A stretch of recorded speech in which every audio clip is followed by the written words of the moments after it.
Hey folks, Matt Sharp here with another Pacific Angler Friday Fishing Report. We are filming for July 3rd, so if it's nowhere near July 3rd, click up here. This is a link to all the Friday Fishing Reports, and we do it every week, so I probably got something more up to date for you.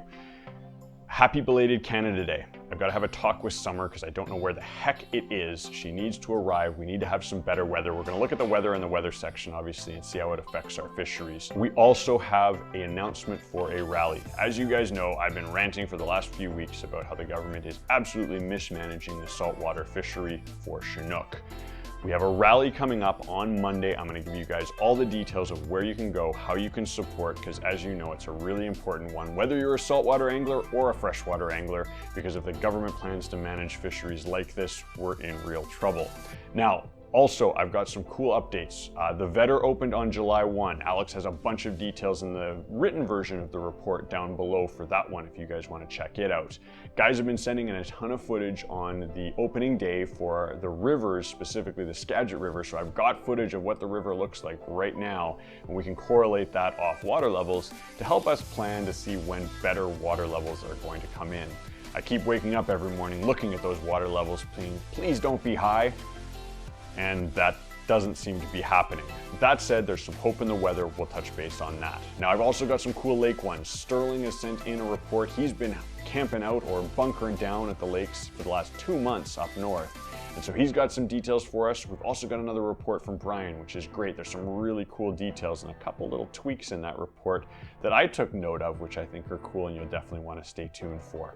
Lastly, we've got a fly. Andre has a classic beach pattern, but one that you definitely want to put in your box and sometimes gets overlooked for the beach guys around the North Shore. We're just starting to hear good reports out there. Some fish are trickling through, and that is a salmon fishery that you can take advantage of right now and is not closed. As always, guys, you want to see more reports like this, consider hitting the like button, hit the subscribe button.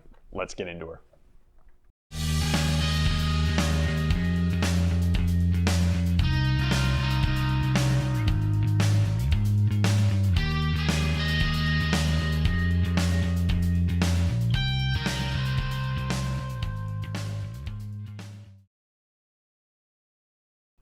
All right, guys, thanks for tuning in with me this week. Now, I've got some great fishing information, some good stuff on the Skagit, like I said, some good stuff on the lake stuff, but I gotta get the politics stuff out of the way first because it's darned important.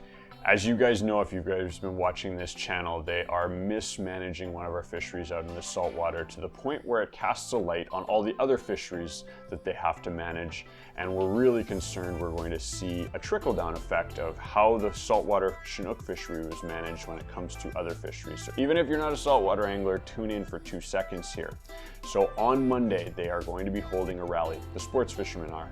It's going to be a public information rally where we try to get the information out to the public and we make sure the government knows that we're not going to sit by and let this stand. Now, for details, I want you guys to tune in. There's going to be many of these, but this is the first, and if we can get your support, it would be really appreciated. So, July 6th, from 12 p.m. till 1:30, join us in a peaceful information rally at the downtown DFO office located at 401 Burrard Street in Vancouver. I'm going to put that up here so you guys know where to go.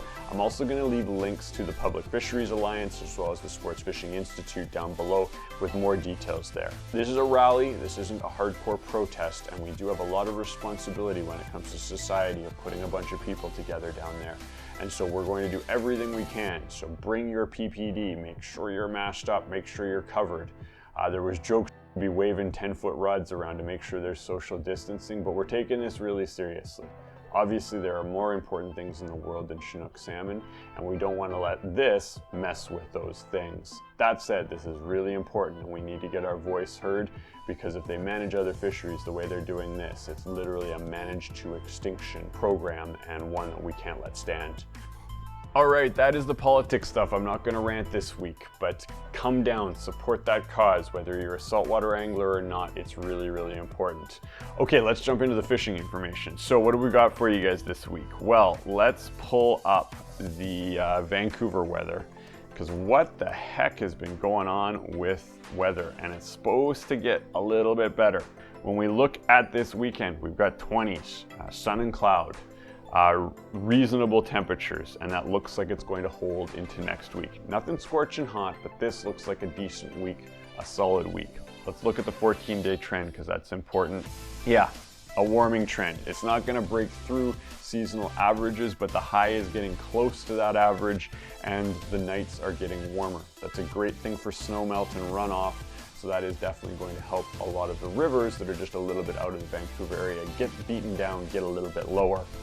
Now let's look at the Kamloops region / Merritt region. Merritt weather. And so when we pull it up here, 7-day, hopefully this is looking better. Come on, load. Yeah, a little bit better. There's still a little bit of rain in the forecast. I don't think there's been a weekend for the last month where there hasn't been a little shot of rain in these forecasts. But overall, that looks like a lot more sun and a lot less cloud, and hopefully that'll be okay. Tuesday, they get hit again a little bit up there. Let's look at the 14-day and see what you guys are looking for. And yeah, you can still see it. It's way below average. It should be 15 degrees at night, and it's hovering in like 6 to 10 range, which is good in a way because it's going to keep the lakes cool, which will allow for good fishing farther into the summer. But that said, it would be nice to get a little bit more stable conditions and warm weather for you guys heading lake fishing. Now, Brian sent a report. Let me just pull that one up really quick for you. Here it is. As we move into early July, we are finally seeing some decent damsel emergence migrations and the long-awaited caddis hatches. Both of these hatches are short but intense, so make sure you have some damselfly nymphs and even a couple adult damselfly patterns, as you never know when you will encounter adult fish or adult damsel feeding. Sorry, I can't read Brian here. Also, the usual caddis pupa and adult patterns should also be in the box. The big traveling sedge pupa typically have a dark green or brownish green abdomen and often a bright green rib.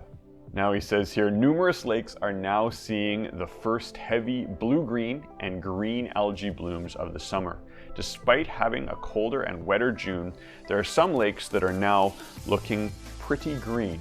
So take that into consideration. Don't let this deter you from fishing them, as the algae is concentrated in the top 1 to 2 meters of the water column. During these blooms, it is best to fish chronomid patterns tied with white bead heads versus those using antron for the gills. The algae will really discolor the antron. That's a cool tip. I like that one. There are still some decent mayflies and chronomid hatches occurring on some of the bigger lakes, including those that support both rainbow and kokanee. Kokanee are great fish on the fly and offer an incredible fight, as well as some of the best tasting fish that lakes have to offer. Kokanee love eating chronomids. Go figure, that's cool. I haven't done much kokanee fishing. I'm interested to get into it. And mayflies, and will even dine on damselfly patterns. All the best, Brian. He's got some pictures here. He's got a sample of a summer duck chronomid and a calabatus mayfly in a stomach pump, as well as a chrome kokanee here and a big interior lake trout. I'd love to know where it was from, Brian, but we won't ask. Thanks again, Brian. We really appreciate sending the reports. Really gives the guys a glimpse into what's happening up there. And now let's roll it out to the Skagit, because this was an interesting one. So I've had a number of buddies. Big shout out to Joey and Neil and Reed for sending in those pictures. I've got some cool footage from Joey here. I'm going to show this in a second here, but let's pull up the BC river levels. So you can see right now on the primary water level, we're just hovering under a 6 meters. So it's come down a little bit since I talked to you, dipped down, dipped back up with that rain. This is the Skagit River, but this is a good gauge for a number of the streams sort of situated around the plateau or the edge of the valley. And when you look at the pictures from Joey, look at the footage here, yeah, it's a tough fish. I can't really recommend you guys, if you want to hike a river, to go out on this level. We've got at least 2 weeks, and it's going to be really, really dependent on what happens with the heat. We need heat. We need warm weather to melt off all this snow and drop these river levels down. So pray for that, watch for that. I expect it to drop down to maybe another foot by next week, but that's still not going to really be enough. Again, like I said, I would push your trip out to the back end of July, maybe middle of July, depending on how the heat goes. All right, on the fly tying front. So Andre came out with the mini UV clouser. And the clousers are classic. If you don't have clousers in your saltwater box, you're really missing out. There are some days, some areas, fishing Tofino, fishing up north, fishing a little farther afield in the lower mainland, where that's all I use. Different variations, purples, blues, olives, chartreuses. But when we come to beach fishing, guys tend to lean away from the larger sized ones and really focusing on the smaller ones, and they sometimes get forgotten about. He's done this one. I definitely think you should put it in your box, as well as some tricks to get the polar bear right at the right angle. I'm gonna leave links to that up here. If you guys are getting ready for your beach season, we're gonna have a bunch more beach patterns coming. Jordan's got one next week that you'll wanna stay tuned for, and I'm sure Andre's gonna have a bunch more, because as you know, this is a really cool, easy access fishery close to home. And we have been hearing reports. The trick with this one is hit those low tides early in the morning, look at your calendar, look at when those are, and get out there, because it's a really cool one, and we expect things to ramp up over the next little bit, especially when we get some heat to drop the river levels so the fish stop scooting up the river. On the Capilano front, it's still been good. The fish are still trickling up. It's sort of at that weird middle zone, but it's definitely worth a look as well. Again, we like early morning, late at night, small presentations, because the fish in there are getting a little stale now. All right, guys, that's everything I've got for you. Links down below to where the rally is, super important. Links to Andre's flies. And as always, you guys want to see more fishing reports like this, consider hitting that like button, hit the subscribe button. We'll catch you next week.